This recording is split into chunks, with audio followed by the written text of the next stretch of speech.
प्रेम से बोलिए सत्यनारायण भगवान की जय। ओम नमः शिवाय। प्रिय भक्तों, आज ज्येष्ठ मास की पूर्णिमा के शुभ अवसर पर आप सभी सुनेंगे श्री सत्यनारायण व्रत की पौराणिक कथा और आरती। इस कथा को सुनने मात्र से श्री सत्यनारायण भगवान की कृपा से घर में सुख समृद्धि और खुशहाली आती है और भक्तों की मनोकामनाएं भी पूर्ण होती है। तो सभी प्रेम से बोलिए गौरी पुत्र गणेश भगवान की जय, श्री लक्ष्मी नारायण भगवान की जय। प्रिय भक्तों, कथा से पहले हम सब भगवान श्री सत्यनारायण का ध्यान करते हैं, जो श्वेत वस्त्र धारण किए हैं, जो सर्वव्यापी हैं, जो चंद्रमा की भांति प्रकाशवान और चमकीले हैं, जिनके 4 हाथ हैं, जिनका चेहरा सदा करुणा से भरा हुआ है और तेजमय है, जो समस्त बाधाओं से रक्षा करते हैं। उन लक्ष्मीपति श्री विष्णु भगवान को हम बारंबार नमस्कार करते हैं। एक समय की बात है, नैमिषारण्य तीर्थ में सौनकादि 88,000 ऋषियों ने सूत जी से पूछा, हे प्रभु, इस कलयुग में वेद विद्या रहित मनुष्यों को प्रभु भक्ति किस प्रकार मिल सकती है तथा उनका उद्धार कैसे होगा। हे श्रेष्ठ मुनि, कोई ऐसा तप बताइए जिससे थोड़े समय में भी पुण्य मिले और मनवांछित फल भी मिल जाए। इस प्रकार की कथा सुनने की हम इच्छा रखते हैं। सर्वशास्त्रों के ज्ञाता सूत जी बोले, हे वैष्णव में पूज्य, आप सभी के प्राणियों के हित की बात पूछी है, इसलिए मैं एक ऐसे श्रेष्ठ व्रत को आप लोगों को बताऊंगा जिसे नारद जी ने लक्ष्मी नारायण से पूछा था और लक्ष्मीपति ने मुनि श्रेष्ठ नारद जी से कहा था। आप सब इसे ध्यान से सुनिए। एक समय की बात है, योगी राज नारद दूसरों के हित की इच्छा करने के लिए अनेकों लोकों में घूमते हुए मृत्यु लोक में आ पहुँचे। यहाँ उन्होंने अनेक योनियों में जन्मे प्रायः सभी मनुष्यों को अपने कर्मों द्वारा अनेकों दुखों से पीड़ित देखा। उनका दुख देखकर नारद जी सोचने लगे कि कैसा यत्न किया जाए जिसके करने से निश्चित रूप से मानवों के दुख का अंत हो जाए। इसी विचार पर मनन करते हुए वह विष्णु लोक में गए। वहाँ वह देवों के इसी भगवान नारायण की स्तुति करने लगे, जिनके हाथों में शंख चक्र गदा और पद्म थे, गले में वरमाला पहने हुए थे। स्तुति करते हुए नारद जी बोले, हे भगवान, आप अत्यंत शक्ति से संपन्न हैं। मन तथा वाणी भी आपको नहीं पा सकती। आपका आदि मध्य तथा अंत नहीं है। निर्गुण स्वरूप सृष्टि के कारण भक्तों के दुख को दूर करने वाले आपको मेरा नमस्कार है। नारद जी की स्तुति सुन विष्णु भगवान बोले, हे श्रेष्ठ मुनि, आपके मन में क्या बात है? आप किस काम के लिए पधारे हैं, उसे निसंकोच होकर कहो। इस पर नारद मुनि बोले कि मृत्यु लोक में अनेक योनियों में जन्मे मनुष्य अपने कर्मों के द्वारा अनेकों दुखों से दुखी हो रहे हैं। हे नाथ, आप मुझ पर दया रखते हैं तो बताइए कि वे मनुष्य थोड़े से प्रयास से ही अपने दुखों से कैसे छुटकारा पा सकते हैं। श्री हरि बोले, हे नारद, मनुष्यों की भलाई के लिए तुमने बहुत अच्छी बात पूछी है, जिसके करने से मनुष्य मोह से छूट जाता है। वह बात मैं कहता हूँ, उसे सुनो। स्वर्ग लोक व मृत्यु लोक में दोनों में एक दुर्लभ उत्तम व्रत है जो पुण्य देने वाला है। आज प्रेमवश होकर मैं उसे तुमसे कहता हूँ। श्री सत्यनारायण भगवान का यह व्रत अच्छी तरह से विधि पूर्वक करके मनुष्य तुरंत ही यहाँ सुख भोग कर मरने पर मोक्ष पाता है। श्री हरि के वचन सुनकर नारद जी बोले कि उस व्रत का फल क्या है, उसका विधान क्या है, यह व्रत किसने किया था, इस व्रत को किस दिन करना चाहिए, सभी सुख विस्तार से बताइए। नारद जी की बात सुनकर श्री हरि बोले, दुख व शोक को दूर करने वाला यह व्रत सभी स्थानों पर विजय दिलाने वाला है। मानव को भक्ति व श्रद्धा के साथ शाम को श्री सत्यनारायण की पूजा धर्मपरायण होकर ब्राह्मणों व बंधुओं के साथ करनी चाहिए। भक्ति भाव से ही नैवेद्य केले का फल, घी, दूध और गेहूं का आटा सवाया लेके गेहूं के स्थान पर साठी का आटा, शक्कर तथा गुड़ लेकर सभी भक्षण योग्य पदार्थों को मिलाकर भगवान का भोग लगाएं। ब्राह्मणों सहित बंधु बांधवों को भी भोजन कराएं। उसके बाद स्वयं भोजन करें।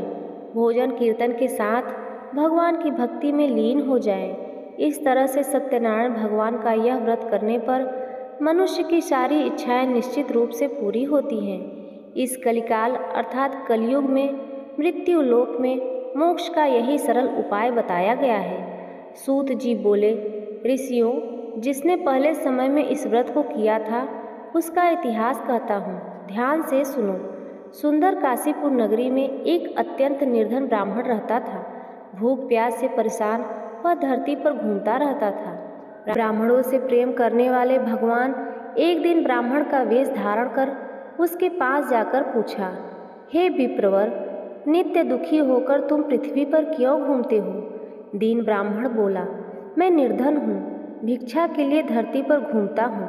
हे भगवान, यदि आप इसका कोई उपाय जानते हो तो बताइए। वृद्ध ब्राह्मण कहते हैं कि सत्यनारायण भगवान मनोवांछित फल देने वाले हैं, इसलिए तुम उनका पूजन करो। इसके करने से मनुष्य सभी दुखों से मुक्त हो जाता है। वृद्ध ब्राह्मण बनकर आए सत्यनारायण भगवान उस निर्धन ब्राह्मण को व्रत का सारा विधान बताकर अंतर ध्यान हो गए। ब्राह्मण मन ही मन सोचने लगा, जिस व्रत को वृद्ध ब्राह्मण करने को कहे गए हैं उसे जरूर करूँगा। यह निश्चय करने के बाद उसे रात में नींद नहीं आई। वह सवेरे उठकर सत्यनारायण भगवान के व्रत का निश्चय कर भिक्षा के लिए चल दिया। उस दिन निर्धन ब्राह्मण को भिक्षा में बहुत धन मिला, जिससे उन्हें बंधु बांधवों के साथ मिलकर श्री सत्यनारायण भगवान का व्रत संपन्न किया। भगवान सत्यनारायण का व्रत संपन्न करने के बाद वह निर्धन ब्राह्मण सभी दुखों से छूट गया और अनेक प्रकार के संपत्तियों से युक्त हो गया। उसी समय से वह ब्राह्मण हर माह इस व्रत को करने लगा। इस तरह से श्री सत्यनारायण भगवान के व्रत को जो मनुष्य करेगा वह सभी प्रकार के पापों से छूटकर मोक्ष को प्राप्त होगा।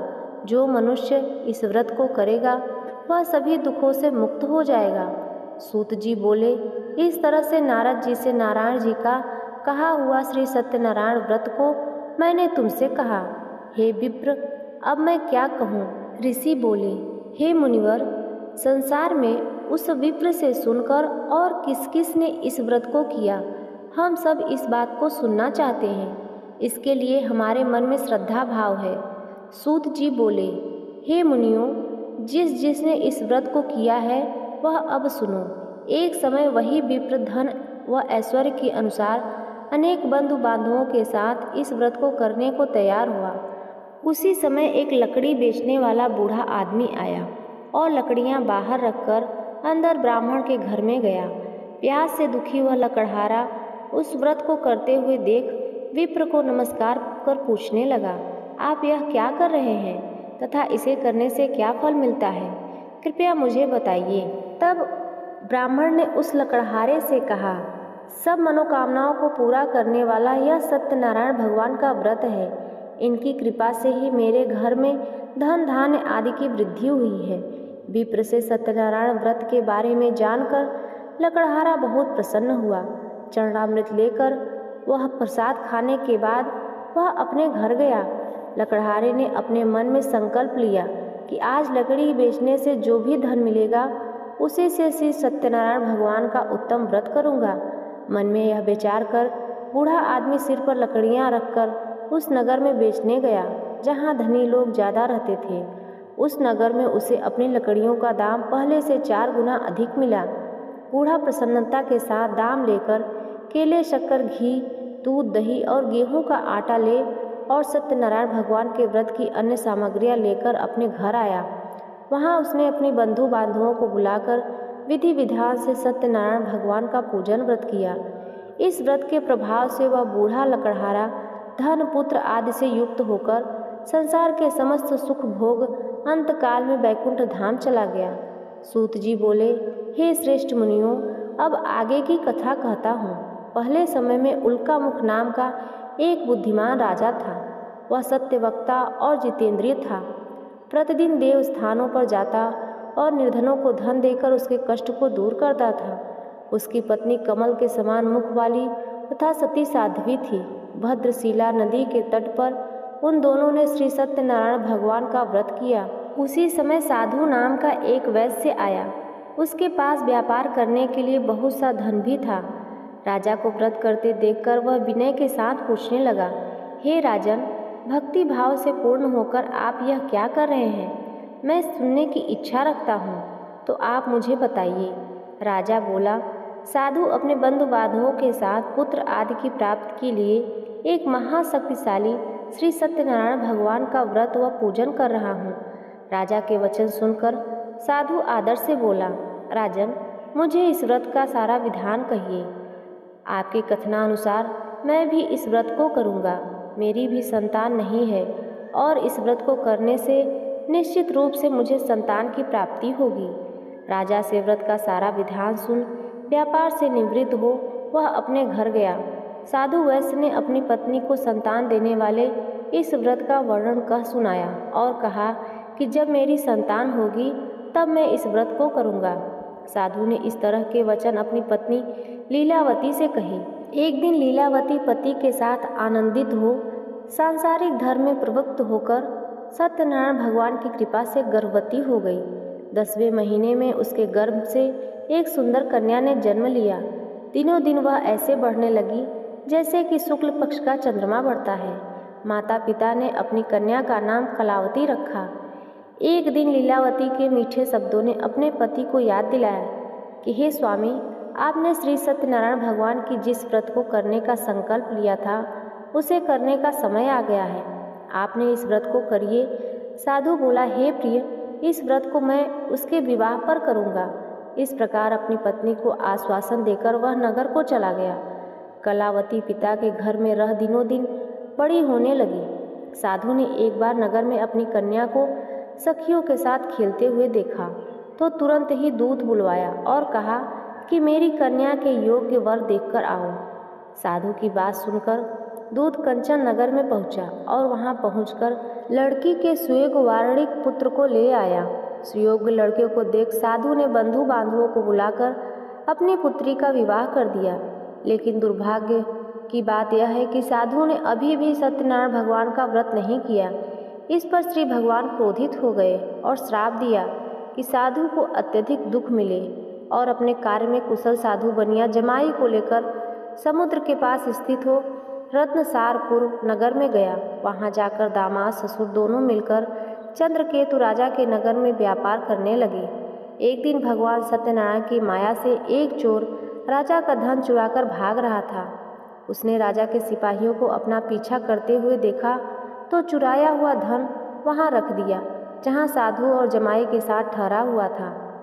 राजा के सिपाहियों ने साधु वैश्य के पास राजा का धन पड़ा हुआ देखा तो वह ससुर और जमाई दोनों को बांधकर प्रसन्नता से राजा के पास ले गए और कहा, हे महाराज, उन दोनों चोरों को हम पकड़ कर लाए हैं, आप आगे की कार्यवाही करें। राजा की आज्ञा से उन दोनों को कठिन कारावास में डाल दिया गया। उनका सारा धन भी उनसे छीन लिया गया। श्री सत्यनारायण भगवान के श्राप से साधु की पत्नी भी बहुत दुखी हुई। घर में जो धन रखा था उसे चोर चुरा ले गए। शारीरिक तथा मानसिक पीड़ा व भूख प्यास से अति दुखी हो अन्न की चिंता में कलावती एक ब्राह्मण के घर गई। वहां उसने श्री सत्यनारायण भगवान का व्रत होते देखा। फिर कथा भी सुनी। वह प्रसाद ग्रहण कर रात को घर वापस आई। माता कलावती से पूछा कि हे पुत्री, अब तक तुम कहाँ थी? तेरे मन में क्या है? कलावती ने अपनी माता से कहा, हे माता, मैंने एक ब्राह्मण के घर में श्री सत्यनारायण भगवान का व्रत देखा। कन्या के वचन सुन लीलावती भगवान के पूजन की तैयारी करने लगी। लीलावती ने परिवार व बंधुओं सहित सत्यनारायण भगवान का पूजन किया। उनसे वर मांगा कि हे भगवान, मेरे पति तथा जमाई शीघ्र ही घर आ जाएं। साथ ही यह भी प्रार्थना की कि हम सबका अपराध क्षमा करें। श्री सत्यनारायण भगवान इस व्रत से संतुष्ट हो गए और राजा चंद्रकेतु को सपने में दर्शन देकर कहा, राजन, तुम उन दोनों वैश्य को छोड़ दो और तुमने उनको जो धन लिया है उसे वापस कर दो। अगर तुमने ऐसा नहीं किया तो मैं तुम्हारा सब धन, राज्य, संतान सभी को नष्ट कर दूंगा। राजा को यह सब कहकर भगवान अंतर ध्यान हो गए। प्रातःकाल राजा ने सभा बुलाई और सभी को अपने स्वप्नों के बारे में बताया और बोले, वारणिक पुत्रों को कैद से मुक्त कर सभा में लाओ। दोनों ने आते ही राजा को प्रणाम किया। राजा मीठी वाणी से बोला, हे महानुभावों, भाग्यवश ऐसा कठिन दुख तुम्हें प्राप्त हुआ है। लेकिन अब तुम्हें कोई भय नहीं है। ऐसा कहकर राजा ने उन दोनों को नए वस्त्र आभूषण भी पहनाए और जितना धन उसका लिया था उससे 2 गुना धन वापस कर दिया। दोनों वैश्य अपने घर को चल दिए। सूत जी बोले, वैश्यों ने मंगलाचार कर अपनी यात्रा आरंभ की और अपने नगर की ओर चल दिए। उनके थोड़ी दूर जाने पर एक दंडी वेशधारी श्री सत्यनारायण भगवान ने उनसे पूछा, हे साधु, तेरी नाव में क्या है? अभिमानी वार्णिक हंसता हुआ बोला, हे दंडी स्वामी, आप क्यों पूछते हो? क्या धन लेने की इच्छा है? मेरी नाव में तो बेल पत्ते पड़े हुए हैं। वैश्य के कठोर वचन सुन भगवान बोले, तुम्हारा वचन सत्य हो। दंडी ऐसे सुनकर कहकर वहाँ से दूर चले गए और कुछ दूर जाकर समुद्र किनारे बैठ गए। दंडी के जाने के बाद साधु वैश्य ने नित्य क्रिया पश्चात नाव को ऊंची उठती देखकर अचंभा माना और नाव में बेल पत्ते आदि देखकर मूर्छित हो जमीन पर गिर पड़ा। मूर्छा खुलने पर वह अत्यंत शोक में डूब गया तथा उसका दामाद बोला, हे पिताजी, आप शोक मत मनाइए, यह दंडी का श्राप है, इसलिए हमें उनकी शरण में जाना चाहिए, तभी हमारी मनोकामनाएं पूरी होगी। दामाद की बात सुनकर वह दंडी के पास पहुंचा और अत्यंत भक्ति भाव से नमस्कार करते हुए बोला, मैंने आपसे जो असत्य वचन कहे थे उसके लिए मुझे क्षमा करें। ऐसा कहकर महान शोकातुर होने लगा।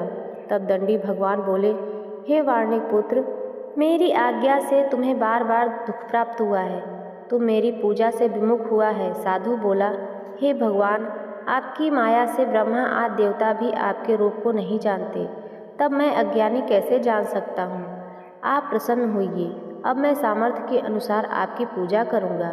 मेरी रक्षा करो और पहले के समान नौका में धन भर दे। साधु वैश्य के भक्ति पूर्वक वचन सुनकर भगवान प्रसन्न हुए और उनकी इच्छा अनुसार वरदान देकर अंतर ध्यान हो गए। ससुर जमाई जब नाव पर आए तो नाव धन से भरी हुई थी। फिर वहीं अपने अन्य साथियों के साथ भगवान सत्यनारायण का पूजन कर अपने नगर को चल दिए। जब नगर के नज़दीक पहुँचे तो दूत को घर पर खबर देने के लिए भेज दिया। दूत साधु की पत्नी को प्रणाम कर कहता है, मालिक अपने दामाद सहित नगर के निकट आ गए हैं। दूत की बात सुन साधु की पत्नी लीलावती ने बड़े हर्ष के साथ सत्यनारायण भगवान का पूजन कर अपने पुत्री कलावती से कहा कि मैंने अपने पति के दर्शन करने जाती हूँ, तू कार्य पूर्ण कर शीघ्र ही आ जा। माता के ऐसे वचन सुन कलावती जल्दी से प्रसाद छोड़ अपने पति के पास चली गई। प्रसाद की अवज्ञा के कारण श्री सत्यनारायण भगवान रुष्ट हो गए और नाव सहित उसके पति को पानी में डुबो दिया। कलावती ने अपने पति को वहां न पाकर रोती हुई जमीन पर गिर पड़ी। नौका को डूबा हुआ देख कन्या को रोता हुआ साधु दुखी होकर बोला, हे प्रभु, मुझसे तथा मेरे परिवार से जो भूल हुई है उसे क्षमा करो। साधु दीन वचन सुनकर श्री सत्यनारायण भगवान प्रसन्न हो गए और आकाशवाणी हुई कि हे साधु, तेरी कन्या मेरे प्रसाद को छोड़कर आई है, इसलिए उसका पति अदृश्य हो गया है। यदि वह घर जाकर प्रसाद खाकर लौटेगी तो उसे उसका पति अवश्य मिलेगा। ऐसी आकाशवाणी सुनकर कलावती घर पहुंची। प्रसाद ग्रहण करती हुई आकर अपने पति के दर्शन करती है। उसके बाद साधु अपने बंधु बांधवों सहित श्री सत्यनारायण भगवान का विधि विधान से तथा इस लोक में सुख भोग कर अंत में स्वर्ग को जाता है। सूत जी बोले, हे ऋषियों, मैं और भी एक कथा सुनाता हूँ, उसे भी ध्यान पूर्वक सुनो। प्रज्ञा पालन में लीन तुंगध्वज नाम का एक राजा, उसने भी भगवान का प्रसाद त्याग कर बहुत ही दुख पाया। एक बार वन में जाकर वन्य पशुओं को मारकर वह पेड़ के नीचे आया। वहाँ उसने ग्वालों को भक्ति भाव से अपने बंधुओं सहित सत्यनारायण भगवान का पूजन करते हुए देखा। अभिमानवश राजा ने उन्हें देखकर भी पूजा के स्थान पर नहीं गया और ना ही उसने भगवान को नमस्कार किया। ग्वालों ने राजा को प्रसाद दिया, लेकिन उसने वह प्रसाद भी नहीं खाया। प्रसाद को वहीं छोड़कर वह अपने नगर को चला गया। जब वह नगर में पहुंचा तो वहाँ सब कुछ तहस नहस हुआ पाया, तो वह शीघ्र ही समझ गया कि यहाँ तो भगवान ने ही किया है। वह दोबारा ग्वालों के पास पहुँचा और विधि पूर्वक पूजा करके प्रसाद खाया तो श्री सत्यनारायण भगवान की कृपा से सब कुछ पहले जैसा हो गया। दीर्घ काल तक सुख भोगने के बाद मरणोपरांत उसे स्वर्ग लोक की प्राप्ति हुई। जो मनुष्य परम दुर्लभ इस व्रत को करेगा तो भगवान सत्यनारायण की अनुकंपा से उसे धन धान की प्राप्ति होगी। निर्धन धनी हो जाता है और भय मुक्त हो जाता है। संतानहीन मनुष्य को संतान सुख मिलता है और सारे मनोरथ पूर्ण होने पर मानव अंतकाल में वैकुंठ धाम को जाता है। सूत जी बोले, जिन्होंने पहले इस व्रत को किया, अब उसके दूसरे जन्म की कथा कहता हूँ। वृद्ध सतानंद ब्राह्मण ने सुदामा का जन्म लेकर मोक्ष की प्राप्ति की। लकड़हारे ने अगले जन्म में निषाद बनकर मोक्ष प्राप्त किया। उल्का मुख राजा दशरथ होकर बैकुंठ गए। साधु नाम के वैश्य ने मोर ध्वज बनकर अपने पुत्र को आरे से चीर कर मोक्ष पाया। महाराज तुंगध्वज ने स्वयंभू होकर भगवान में भक्ति युक्त को कर्म कर मोक्ष पाया। सत्यनारायण व्रत कथा का यह 5वां अध्याय संपूर्ण हुआ। तो प्रेम से बोलिए श्री सत्यनारायण भगवान की जय। हरे कृष्णा। ओम नमः भगवते वासुदेवाय नमः। हे श्री सत्यनारायण भगवान, आपकी इस दुर्लभ पूर्णिमय कथा को सुनने वाले अपने सभी भक्तों को सुख समृद्धि और धन धान से परिपूर्ण करना, उनके रोग शोक और दुख का नाश करना, उन्हें अपने लोक वैकुंठ की प्राप्ति कराना। प्रिय भक्तों, अब आइए श्रवण करते हैं सत्यनारायण भगवान की आरती। इसके बाद यह कथा संपूर्ण होगी। जय लक्ष्मी रमणा स्वामी, जय लक्ष्मी रमणा। सत्यनारायण स्वामी, सत्यनारायण स्वामी, जनपातक हरणा। ओम जय लक्ष्मी रमणा। रत्न जनित सिंहासन अद्भुत छवि राजे। नारद करत निरंजन, नारद करत निरंजन, घंटावन बाजे। जय लक्ष्मी रमणा। प्रगट भय कल कारण, द्विज को दर्श दियो। बूढ़ो ब्राह्मण बन कर, बूढ़ो ब्राह्मण बन कर, कंचन महल कियो। जय लक्ष्मी रमणा। दुर्लभ फील कठारु, जिन पर कृपा करी।